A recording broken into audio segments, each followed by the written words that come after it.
formal.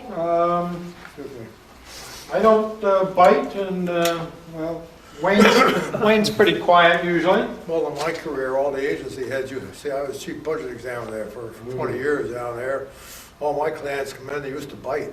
Yeah, well, But I'd buy them off with a cup of coffee. if that's all it took, you're a pretty skillful fellow. Okay, today we're interviewing Mr. John Van Laak at Latham headquarters. It's September 26, 2001. Michael Akey, interviewer, and Wayne Clark, videographer. Mr. Van Laak, where were you born, sir? Schenectady, New York. Schenectady. You native? Yeah, lived there all my life. Okay, so you went to school in Schenectady? Yeah, public schools, yeah.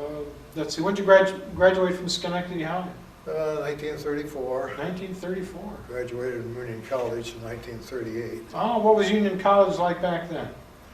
Oh, they had an enrollment of just about 800. It was an Mhm. all-male school, you know, no ladies. In fact, Uh-huh. they didn't go co-ed until after the war sometime. I guess Mhm. they're kind of forced into it because everybody else did, you know. Right, But, right. no, it was a nice school. I lived in Schenectady. I walked. I didn't join a fraternity or anything. I just walked to school, you know, and in the morning, and then come home for lunch and walk back, you know. Well, that's pretty delightful. Yes, it was. What course of study? I started out, I was going to take a course in chemistry, but in fact I got 99 on the Regents, my high school chemistry test. I thought that was for me, but when I got over in college I found it wasn't. In fact, I flunked the second year chemistry Oh dear. course, so I figured I better change, and I did. I went to economics and government, which as it turned out was the best thing I ever did in my life. Interesting how those happen. So after you graduated from Union, Well, that was a recession year. okay, There was no jobs available. In fact, all the industry representatives, they'd come through, you know. First thing they tell you, we don't have any jobs. And they didn't. pretty disheartening. Except for insurance companies, you know, they were looking for salesmen and so on. But so we had a professor there, and he was a dandy. And he fixed up some internships over in Albany for 3 weeks without pay. You could work for 3 weeks without pay just to get some experience. Sure. And I didn't have anything else, so I said, well, what the dickens, I'll sign up, which I did. And I went over there, and I wanted to get in the conservation department because I thought I liked the trees and the birds and everything and so on. This fellow says, no, my professor, is you either get in the civil service department or the budget, and that's where things happen. Sure. So I picked the budget, and some 40 years later, I retired. So that was some pretty good advice. Yeah, well, my internship, I did work for 2 weeks for nothing. And then they had a study going on there of special services that the state was providing, you know. And they had a little money, $10,000 appropriation, which of course those days was like 10 million these days. And Sure. they had 4 or 5 people, and they squeezed out a little for me, and so I had a little assignment to check out all the state publications to see what they were charging for them, what they were giving, you know. And so I took it seriously, and even issued a little report. And so my superior went to the big boss one night and said, we better keep this guy. So they found a little money, and The rest is history. I eventually took civil service exams. And my job was civil service job all the way up through, except when I first started. So 40 years later, at the age of 62 plus a little bit, I decided to do something else. Now, do you remember where you were when Pearl Harbor? Yes, I was. I was at a friend's house. Okay. Yeah, we were there, and just couldn't believe it, you know. And of course, the gravity of the thing didn't sink in, you know. Sure. Heard something about it on the radio, and we were just, you had a few of us over there, you know, just talking about this and this for a little refreshment and so on, and it just didn't sink in, you know. So, yeah, it was Sunday, and I went home, and of course, then after that, you know, by the gravity of the thing began to sink in, you know. Now, let's see, you didn't enter the service until March 43? March 43, yeah. Okay, and in the meantime, you were working for the state? Well, I got a deferment because of the job over there, you know, and Some of the lads got drafted before I did, but finally they got down to the bottom of the pool, they needed some more, and that was that. Okay. So you're drafted into the service, and where did they whisk you off to? Well, I went to, first time I went to Camp Upton on Long Island, and that was a reception point. And usually they'd ship out there pretty fast. Well, I was there 30 days. I began to wonder what's going on, you know. Mm-hmm. So finally, word came, get on a train. So we got on a train. Nobody knew where we were going, you know. There's a whole bunch of us, you know. And it was a 3-day trip, and we kept going south. We took back lines to go to the south, not the main lines. And you go through these woods places here, you know, you see people sitting on the front porch and eating their lunch and everything, you know, and of course they say, well, then they said that we've got a diner, so you can go in the diner. So the diner consisted of a baggage car with a big pot of something in it, you know, and your mess kit, and that was the diner. Wasn't that? And there wasn't any white linen service, you know. But anyway, so the third day was on a Sunday morning, and the fellow in charge came in, I guess it was a lieutenant, and said, well, I'll tell you where you're going. You're going to Miami Beach or in the Air Force. So that's where we ended. So Miami Beach. instantly you become a member of the Army Air Force. Yeah. Okay. Yeah. And there could be worse places than Miami Beach. It wasn't that bad. It was we stayed in a hotel, not one of the fancy ones. Mm-hmm. But the name of the hotel was the Oceanic. I'm sure it's long since disappeared, but we do our basic in Flamingo Park. Okay. Which was the big park in Miami Beach. And then after that, we go swimming in the ocean every day. And then come home and, you know, shower and dress and then eat. Mm-hmm. And we could wander around town, which we did at night, you know, and but I had to be back by 9 o'clock. And then there was the blackout. They had the blackout because the subs are off the coast there, you know, right. torpedoing all of the merchant ships. Mm-hmm. Yeah, so, but there was some kind of a nightclub across the way, and we'd be in bed there, and the door, the windows would be open. You could hear the music blasting out of that. You know, I can still remember. I can't remember the names of the tunes, but I still remember the tunes. So how long were you in basic training there? Yeah, that was. Just give it roughly now. Maybe about the middle of April until about the middle of July, I would say. Okay. Or maybe the middle of August. It's in that area. Had you undergone testing for aptitude and any of that? Yeah, they gave you, they gave you the basic intelligence test and then the mechanics test and so forth and so on. And then they gave me for anything which I thought I was pretty good at budgeting, but I didn't have that. Didn't need many budgeters. No. So when basic winds up, what happens then? Well, we jumped on the train and started going north, and I thought, thank goodness, because it was pretty darn hot down there. And even though you could go swimming, it was pretty darn hot. Mm-hmm. So we ended up at Lockbourne, at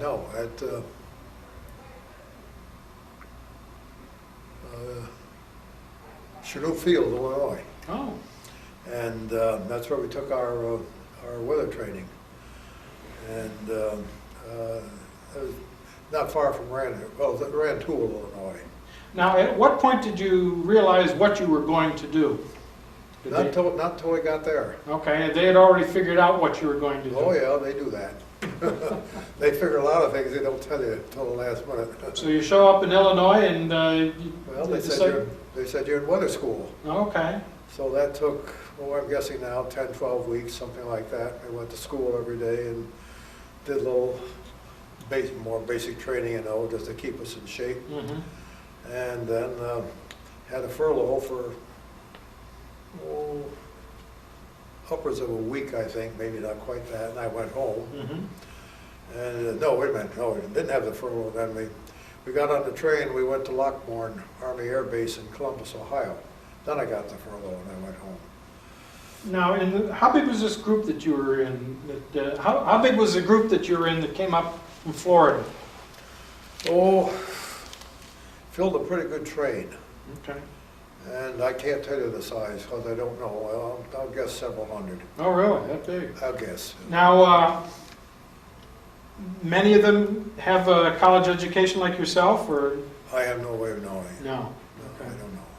Okay. And I don't know how they picked me for weather school. I did pretty well on the intelligence thing. I think it was 135, which I think was pretty good those days.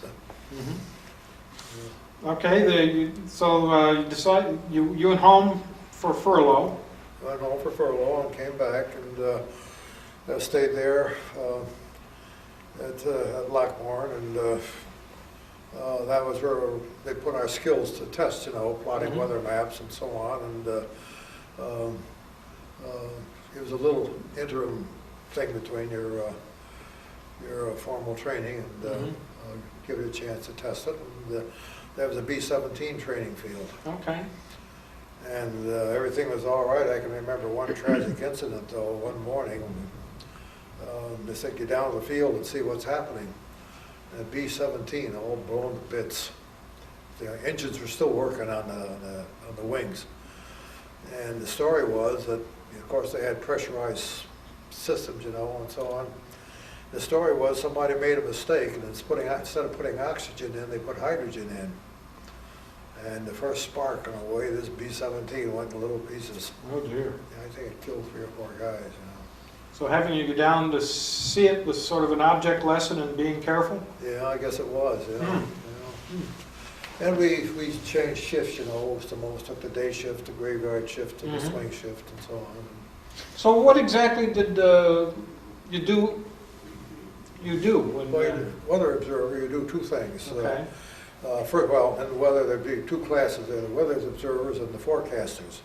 Now, the forecasters took a more intensive course than the observers, and I don't know how they decided who went where. But they didn't send me to the forecaster school. Weather observer, you do, well, one thing you go out, you've got the clouds. And there's 3 basic, I won't go into all the details, there's 3 basic kinds of clouds, and you would estimate what the coverage was, and you know, whether it was 50%, 25, or 100%, and what kind of clouds they were. You got to identify them pretty well, and then their approximate height. Then you'd record that on the form, and sometimes you'd send up weather balloons, which would also indicate the height of the clouds, and then you would come in and you'd plot a weather map, and you'd get your signals from by teletype, and the signals would be in code, you know, and you'd put it down, and you'd plot the map accordingly, and that would go to the forecaster, and then he would decide whether there was a cold front coming in or a warm front or whatever it was, and you know, that piece of gum to get a little dry here. Could you care for some water? No, I'm fine, thanks. And so that's what the weather observer did here and overseas. Oh, okay. But that's about what it amounted to. So how long were you? Well, then we went right after, we had another furlough around the holidays. And right after Christmas, we were told to report to JB, Jefferson Barracks, Missouri, outside of St. Louis, which had a reputation for being the most hated place in the country. Why is that? Well, that's where you take your overseas training, and it was, there was a lot of CS there, and I think you know what that means. And it was basically a repeat of basic. And it was all right, but not wonderful. But then we were told to ship out, and I'll never forget, I got on the train, you know, and I got thinking to myself, well, which way are we going? And I know if we were going east, we were over the bridge, we were going to the European theater. If we went west, we were going to the other one. And I wanted to go east. I was very happy when the turn turned east. Then we went to Camp Kilmer, New Jersey, which was a embarkation point. Right. So you went over by ship? Yeah. Remember the ship? It was an English boat, and the food was terrible. I was sick to my stomach all the way over. Oh dear. Part of it due to the food, and part of it due to the ship, you know, and so on.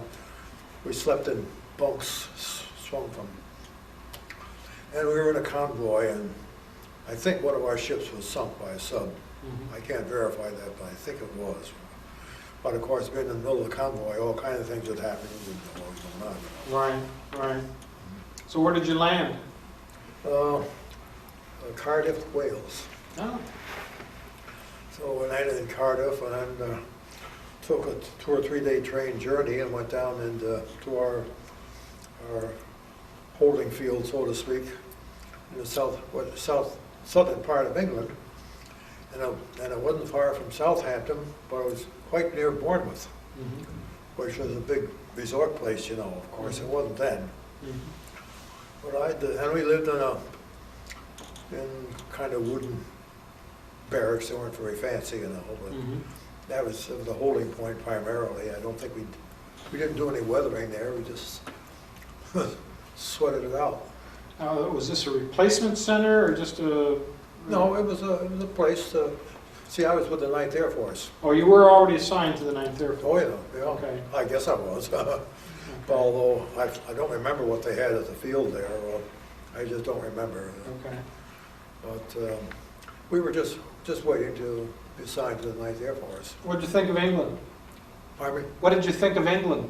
What were your impressions? Very neat, very nice. And, you know, on Sundays we'd have time off. And one time I went out to get a meal in a restaurant or hotel or something. I ordered for roast beef, and I got a piece about as big around as $half.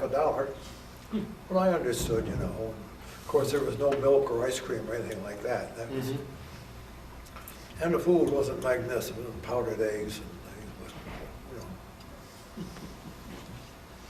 know. And where were you finally assigned? Well, a number of places. We left southern coast of England on a convoy, and I went to, we landed at Utah Beach, D+22. Okay. Not Omaha, Utah. Okay. And Utah was a big flat, from what I read, Omaha was a rough place to take. Yeah. But Utah was flat. I mean, there was no hills or anything around, you know. So we landed there, I don't know, took not too many hours to get there, you know. We just, I don't remember, maybe we jumped off ship and ran up, I don't remember anymore, but I do remember the beach, and it was a very nice flat beach. So we dug ourselves a foxhole, and the Germans would come over at night, you know, and drop a few and be on their way. And then we stayed there. Well, we didn't stay there. Our next stop was Paris, and I got into Paris D+3. What was Paris like then? Oh boy, virtually unharmed. Really? There were no bombs or anything like that, you know. And we went into convoy, you know, and all the girls and people were cheering, you know, and they were throwing the fresh vegetables up and the flowers and everything. It was quite an experience. It took us a couple days to get there because of the roads, you know. I went through these, like Saint-Pierre-Église, it's one of the little towns there, you know, and they're completely flat, you know, all these small places, you know. We went through one place where there'd been a terrific tank battle. I don't know what, I guess they're American tanks, but there are these light English tanks, and they were all blown to the dickens. I think there were piles of them standing around there. That must have made an impression on a young fellow. Oh, it did, yeah. Of course, there was nobody lying around. They picked them up, but the tanks were still there, you know. And so we got into Paris, and we were assigned to a field called Villa Couplay, and it was just outside, between Paris and Versailles. And we just stayed there. We didn't do any weather work, you know, just stayed there and roamed through some of the hangars, and I picked up a few souvenirs. There are a couple of German bombers there yet, you know, and picked up a couple of altimeters and sent them home. And so on. You still have those? Oh, I gave them to my son. You know, I kept them for quite a while. You know, and so it was very pleasant there, and then we finally left, and our next stop was St. Trond in Belgium. But we went through Cambrai, France, stayed over there one night, and just drove through, you know. I remember one place, they had to put some gas. We had the weather van and the communications van. There were two trucks. Okay. And then I guess a 4x4 or something, or 6x6 Army 6x6 truck for the rest of us riding. Mm-hmm. I can remember one night we stopped and had to put some gas in one of the trucks in one of the little French villages. And the fellow wasn't very careful. He was starting to spill the gas, you know, and some Frenchman came out and was looking at it, you know, and he was appalled because over there was no gas, you know. And he was appalled at the fact that they were wasting any gas. A couple things about Paris I could mention. A fellow and I took a walk along the Seine, you know, in downtown Paris there, the big street and so on. And I saw one fellow fly a Piper Cub right under the Eiffel Tower. And I thought to myself, I hope there aren't any wires under there. There weren't. Right under the, you know, how it goes up like that? Right. Right under the Eiffel Tower. Yeah, I got a couple of books in the bookstall there. They were all in French. But there were a few cars running around, but no gasoline. What they did, they'd raise the trunk and they'd put one of these burners in the back where they would have a little fire, and they would distill wood chips. And the gas from the wood chips would run the car. And I saw Buicks and Oldsmobiles, and not too many of them, but that's the way they ran. Amazing. And that's the way a lot of the German transport ran too, because when we get on the road and we pass these lines of German trucks that have been shot up, you know, by our Air Force, and all of them that I could see were run. They had a tank in the back, the truck bed, where they put the wood chips, you know, and the gas would go off, and it would run the trucks. Now you mentioned the group you're with that had a weather van. What exactly was in that? Yeah, well, it was nothing more really than a big table where you put the map on and plot the information. Now, of course, being a Ninth Air Force, we were right on the field, you know, with the Air Force. And at first, the communication would be by radio. And the communications van would get all the signals, you know, by radio and get them to us. But if we stayed any length of time, they'd hook them up by teletype. And so you get your signals by teletype. Then you go out and make your observations. And I was also kept the books, I mean the accounts for the, you know, I prepared the payroll and everything for the group. Now, at that point, were you part of the 21st Weather Squadron? I don't know when I was officially assigned. Okay. My guess is back in England. Okay. You know. Who's the commanding officer, do you know? Who was the Yeah, commanding? Donald D. Marsden. What was he like? Oh, he was kind of a good guy. Most of the officers okay? Oh yeah, I never had any complaints. No. He finally made captain.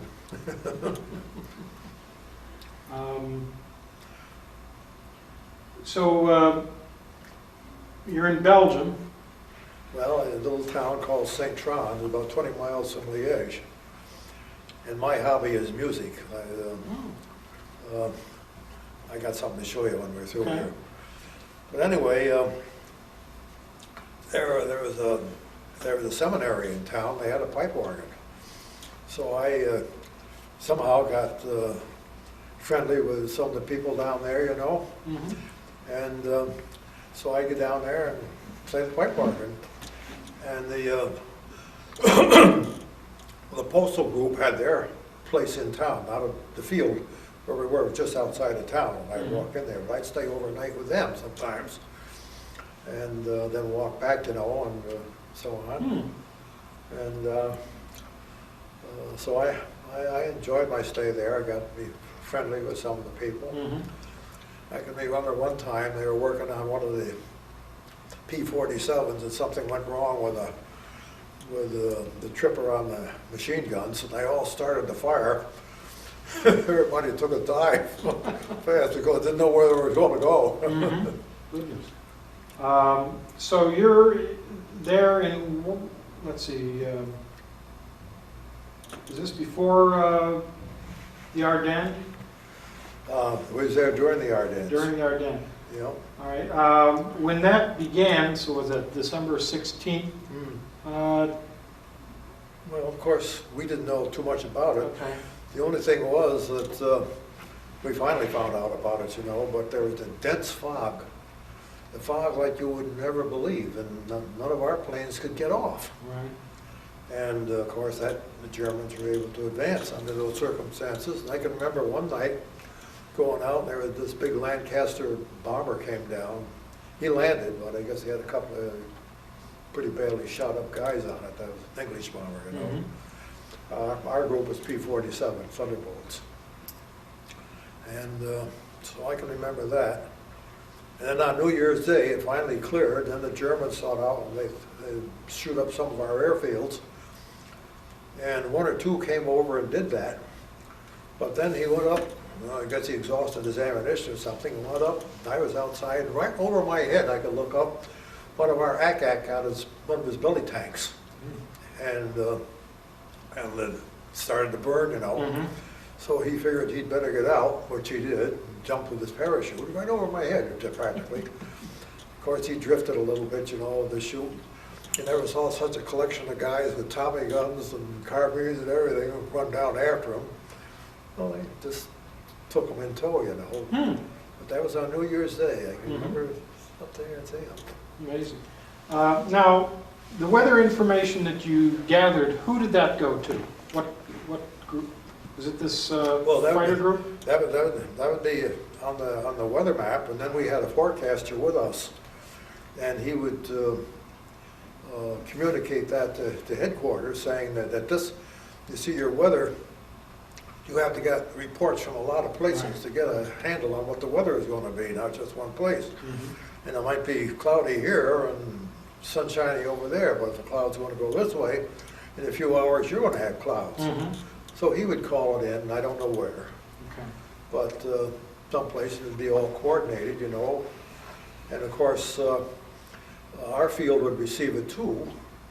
And the commanding officer would, I don't know quite how it worked, but I guess he had some discretion as to whether he'd fly a mission or whether he wouldn't. And if the weather was very bad, of course he wouldn't. Weather's pretty important. Oh, sure. Yeah. How long were you in Belgium? Let's see, I stayed there all during the winter. I slept in the pyramidal tents. We had a pyramidal tent. Can you describe one? Slept 8 men. And they're big tent with sides. And the sides got kind of floppy, so somebody found out about a whole lot of green lumber. So we got the trucks, went down, picked up a lot of the lumber. The fellows didn't know what to do, so I'm kind of handy that way. I said, here, we'll make sides. And we did. And we made wooden sides to up to the height, the inside there. And it was a marvelous place for the rats because they get in between the sides of the tent, and at night you could hear them crawling around there and conversing with themselves and looking for goodies. I never got rid of them until we took the tents down. And I remember one fellow there, our sergeant, he took his Tommy gun, he was going to go after the rats, but he thought better of it. Because you weren't supposed to fire at anything. Okay. What did you do for recreation? Oh, read, and we did have radios, and primarily read and go to bed early. And that was about it. The other thing, what we had there was some of the fellows, the air group, they found a building and they made it into a day room. So I'd go over in the day room at night and I'd bang off a few tunes on the piano for them. And they kind of liked that, and I was an honored guest. So one night, they found a piano somewhere, and put it in there. And just before we were going to leave, a couple of nights before that, I guess thought they'd have a little fun with me, so they, Van, have a drink. So sure, I'll have a drink. Unbeknownst to me, they'd taken the thing and they filled it up with medical 100 proof alcohol and put a little orange juice in it. And it went down very nicely, see. And I wasn't there very long before I began to feel, oh. So I said, I better get out of here. And that's the only time I've ever been drunk in my life. I've had some since then, you know, where I feel that I'm ready to stop, and I've always stopped. But I didn't whoops, and I didn't get that way. I just went and I sat in my tent. I went back to and I sat in my cot for about 6 hours straight. I was never so sick, but it didn't hurt. Right. So I thought that getting drunk is like this, there's not much percentage in it. No, no. But it was nice. And they get a bottle of captured wine somewhere, you know. It was nice to go. Any USO shows come through? Yeah, I'm trying to think just where it was. Seems to me we were traveling and Spike Jones came through. Oh. And I think he had a couple of young ladies with him, you know, and put his show on. This was out in the field. I think it was when we were traveling somewhere. And I can remember one of his shows, and one of his songs says, "She broke my heart in 4 places, New York, Los Angeles, Chicago, and St. Paul." Yeah. But no, we never saw Bob Hope or anybody like that. And not too many of them, but it was all right. How often did you move? Well, we were, as I say, we were at St. Trond for 6 months, or thereabouts, more than that. And the next place was Kassel, Germany. And if you ever wanted to see a town, that was leveled. That was Kassel. And we stayed about 2 weeks there in a German dormitory, which I guess that was kind of a holding place. This was getting close to the end of the war, you know. And they had blown off half under the building. It was all ruins. And then we went to a place, the final place, almost the final place we went to was Illesheim in Germany. This was in Germany, southern Germany, which was a big airfield. And, huge. And we didn't, our forces didn't use it for too much. But we did stay in the barracks there that they had, what they had built for the displaced persons, you know, the captured people to work on their aircraft and everything. And it wasn't very fancy, but we stayed there, and we were there the night of VE Day, I guess that was May 8th. And shot a few guns up in the air, you know, and so on. And before I moved from there, I can remember we went out in the truck one day, and you'd see these long lines of German soldiers, you know, they'd been released, walking home. Tremendous long lines of them. And one time we saw a couple of Frenchmen who had been in a concentration camp, and they were as thin as your pencil there. All the bones could stick out, you know. They were still alive and walking, but barely. What were your impressions of Germany?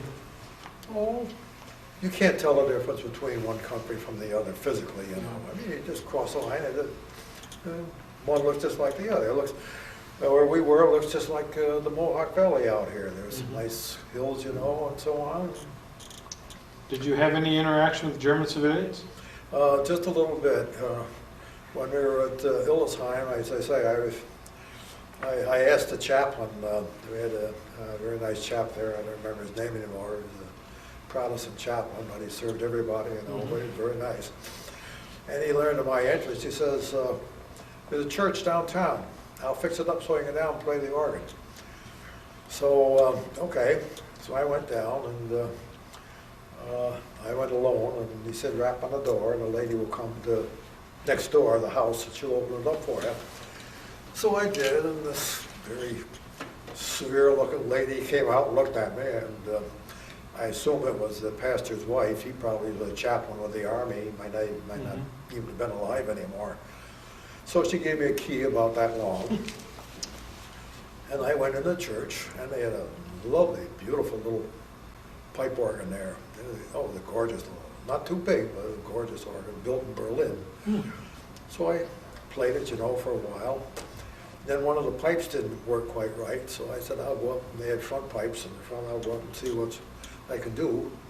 And, it didn't work at first either, so I went up and I crossed a couple of wires. I should have short-circuited the whole thing out, but it started to work after that.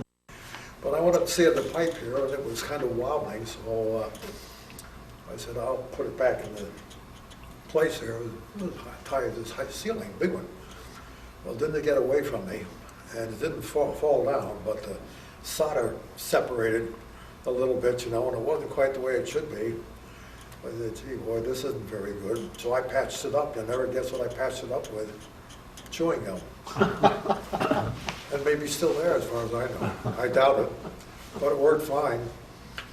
But I gave a couple of recitals there, and this one night, I remember, I played about an hour.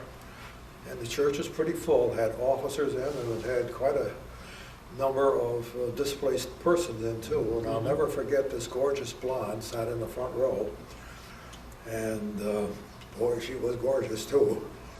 But she was supposed to go back to Russia or someplace over there. And they didn't want to go.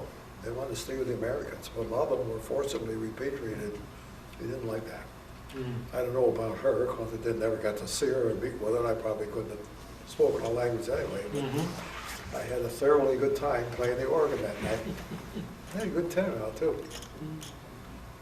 And now after VE Day, things began to wind down? Well, VE Day, then we transferred to Bad Kissingen, which was in Germany, which was a place to go, And it was a resort at Baz, something like Saratoga. And it was a very famous place, during the peace times, people would go for their health baths and so on. And so we went there and stayed in the barracks, and there was a tragedy there while I was there. The war was all over, and some fellows, I didn't see it, but I heard about it. Some fellows were going downstairs. One fellow was carrying his gun, and it was loaded. And it went off and killed the guy right ahead of him. But that was the only thing that went there. And Nope, excuse me. We're going to just quick change tapes.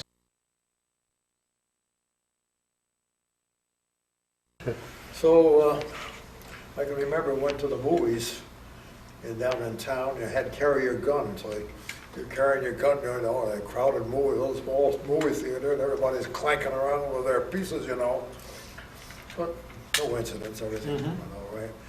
But then I had applied for an emergency furlough to get home because my parents were aged. My father was in the hospital. They were very well along. So it was finally granted.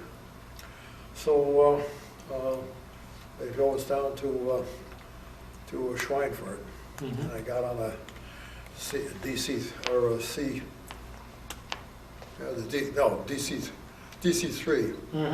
C-47, and flew to England, and stayed there outside of London for a few days. Went into town one night. Remember how the subways were running fine in England at that time.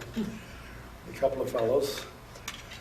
And then we took the train to Scotland and stayed there a couple of nights, and we got on the C-54 and made a couple of hops. We went first to Iceland, then to Newfoundland, and then to Long Island.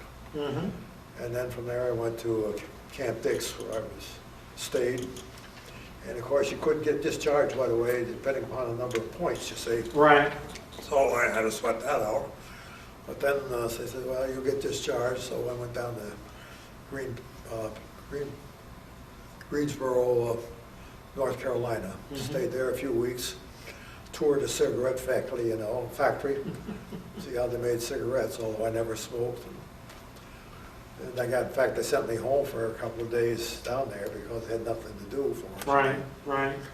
So I went back and got discharged, I think it was the 21st of November, and took the train home, got home, had Thanksgiving dinner at home. What was, now when you got home, you just, No, I had a job waiting for me in Albany. okay. See, so I just stayed home for a week or two, and I went over and said, how about it? Okay, on the payroll. Sit down. Lucky fellow.